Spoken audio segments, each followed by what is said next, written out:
Aurelian was Roman emperor from 270 to 275.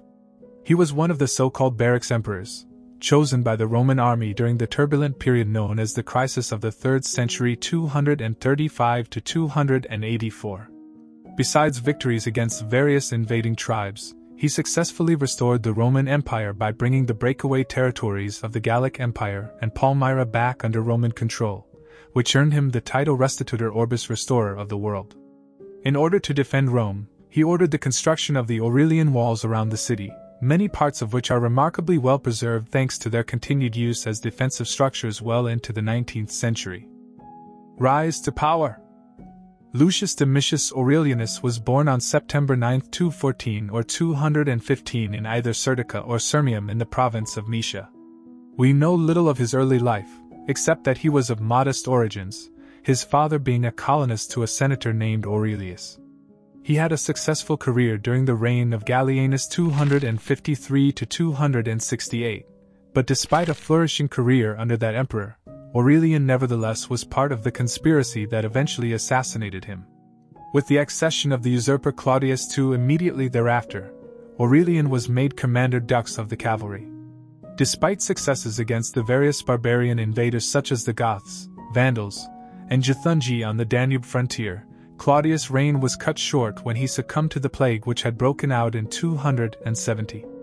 Initially, Claudius' brother Quintillus succeeded as emperor, but he seems to have only reigned for a few months. Aurelian soon rose as a rival to Quintillus, and when the former was hailed emperor by the troops, he disposed of his rival September or November 270. Once emperor, Aurelian immediately seized control of the imperial mint at Sitia in modern Croatia, striking gold coins there in order to distribute as donatives to his soldiers and thus guarantee their loyalty. He then turned his attention to the wars with the 꽍ᴜʀ and the Vandals who had not yet been finished by Claudius II. With respect to the 꽍ᴜʀ, this tribe had successfully invaded Italy and, having plundered the north of it, were heading home with their booty, the weight of it making their return to their lands much slower. According to the fragments of the 3rd century historian Xippus, after Aurelian caught up with them, they promised him the contribution of 40,000 of their horsemen as well as 80,000 soldiers to serve in the Roman army. The emperor next turned his attention to the Vandals in Pannonia. After locating their main army, rather than directly attack them, Aurelian initiated a scorched earth policy around them, thus denying them access to food. This tactic worked, and the Vandals soon sued for peace, promising Aurelian the service of 2,000 of their cavalrymen before receiving food from the Romans so that they would not starve on their return home. With these matters resolved and an ephemeral peace restored, Aurelian traveled to Rome. Upon arriving in the city, he had to address the immediate problem of a revolt in the city by the workers of the imperial mint. In the events leading up to this, it seems that the workers at the mint, in the emperor's absence, had developed an overconfident sense of independence that had crossed over the line to insubordination. Such behavior led to corruption amongst the workers, who it seems were lining their pockets with imperial coin. What led to the revolt, however, is a subject of debate. It has been supposed that Aurelian's efforts to address the currency issue early in his reign may have made the mint workers uneasy. The prospect of an emperor known for instilling discipline and his possible curiosity at any illegal or corrupt activity may have moved the workers to revolt. Another possible cause for the revolt might have lain in the fact that its leader, the Rationalis, chief fiscal officer, Felicissimus, may have been the tool of senatorial and equestrian interests who felt threatened by Aurelian's rule. In any case, the revolt lasted only a very short time before it was crushed by Aurelian, who then closed the Rome mint. Other domestic threats to Aurelian's rule included 4 separate attempts at usurpation by Septimius, Domitianus, Firmus, and Urbanus, which were quickly found out and crushed. While in Rome, Aurelian did his best to win the support of the people, cancelling debts to the treasury and making a public bonfire of the relevant records. This populist strain, according to the historian Ammianus Marcellinus, led him to descend on the rich like a torrent and tax them punitively. The Senate was wary of the soldier emperor, but, realizing that little could be done to resist him, conferred its approval upon him. In 271, Aurelian found himself having to defend the empire from renewed incursions from the 꽍ᴜʀ, Alemanni, and Marcomanni. Aurelian found what are thought to be 꽍ᴜʀ and Alemannic invaders making incursions into Italy. After thinking he made peace with the 꽍ᴜ when meeting them at Milan in 271, that tribe soon went back on their word and surprise attacked the Romans, inflicting a major defeat upon imperial forces. He defeated the invaders in 3 different places, at Phantom Fortunae, Metaurus, and Ticinus. This did not resolve the matter completely, as the invaders would simply regroup and then continue their attacks in other places.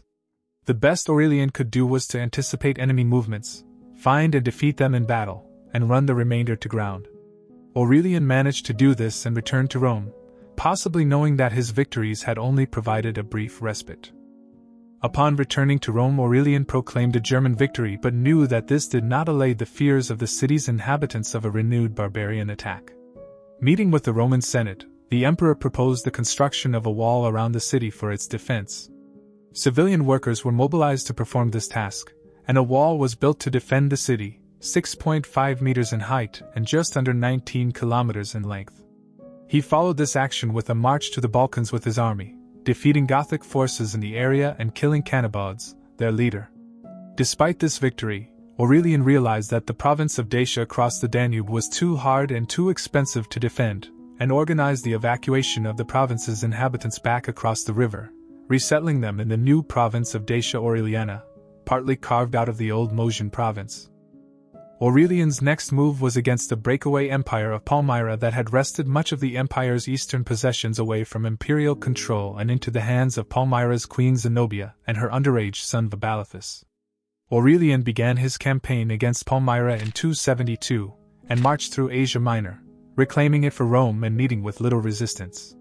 When Aurelian offered mercy to resistant cities such as Tyana and took no reprisals against it once it was recaptured for Rome, word of this conciliatory policy spread to other cities, which opened their gates to Aurelian without any resistance whatsoever.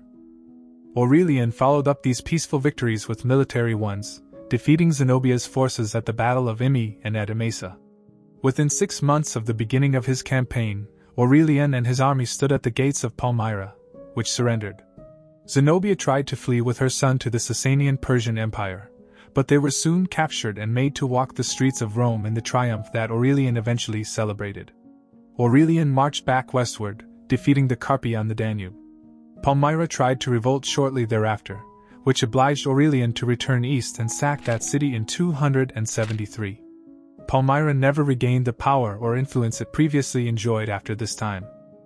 After this, Aurelian turned his attention to the breakaway Gallic Empire in the west, which at this time controlled Gallic and British provinces.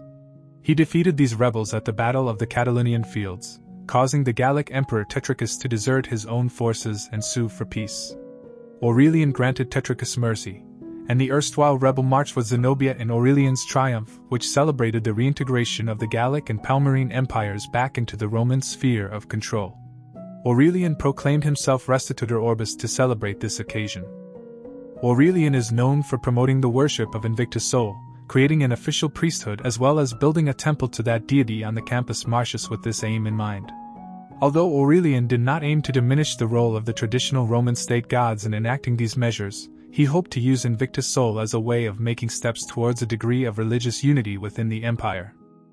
By 275, Aurelian was planning a major campaign against the Sasanian Empire, perhaps taking advantage of the weak leadership that had come to the Persian throne after the death of Shapur I around 272. Before he could do this, however, he was assassinated in a household plot at Xenofrurium near the city of Byzantium. Aurelian has almost universally been described as a ruthless emperor with a predisposition to cruelty. This portrayal, however, comes into conflict with the fact that he offered mercy on a number of occasions, and might imply a bias against him by the historians who wrote about him. Aurelian's death did much to eliminate existing threats, but it did not end the uncertainty that the empire would experience until 284 with the accession of Diocletian.